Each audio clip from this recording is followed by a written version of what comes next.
Bine ai venit în umbrele cunoașterii, unde istoria nu e ceea ce pare.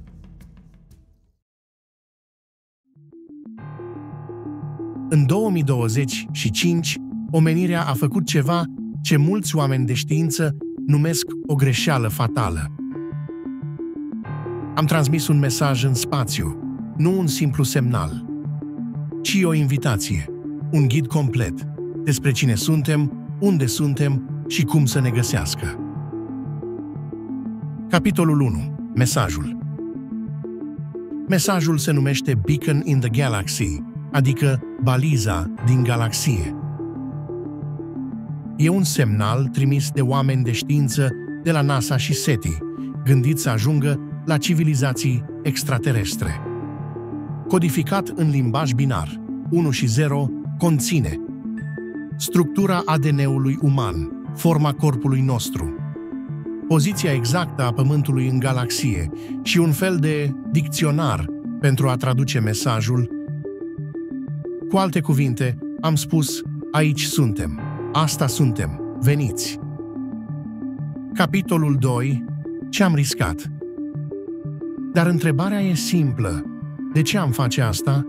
Și mai ales, ce se întâmplă dacă cineva chiar răspunde? Celebrul fizician Stephen Hawking a spus clar, dacă extraterestrii ne descoperă, e posibil să nu fie prietenoși. Tehnologia lor ar părea magie pentru noi. Nu am avea nicio șansă. Capitolul 3. Teoria pădurii întunecate. Există o teorie fascinantă, dar înspăimântătoare. Universul este o pădure întunecată.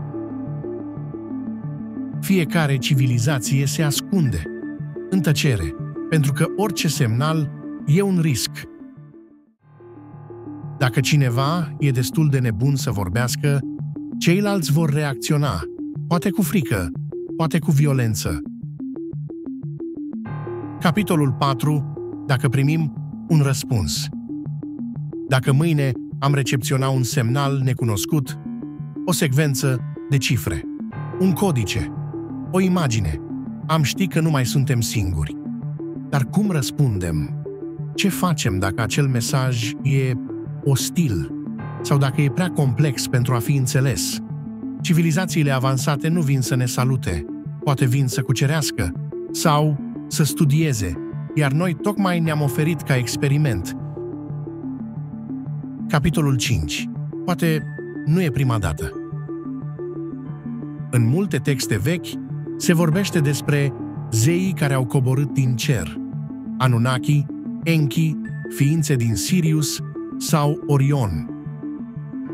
Dacă mesajul nostru a fost deja transmis în trecut, sau dacă ei sunt deja aici, poate nu e prima greșeală. Poate doar repetăm ceva ce am uitat. Am trimis un mesaj în univers. Poate cineva îl va primi. Poate a fost deja primit. Dar cine îl va deschide și ce se va întâmpla după?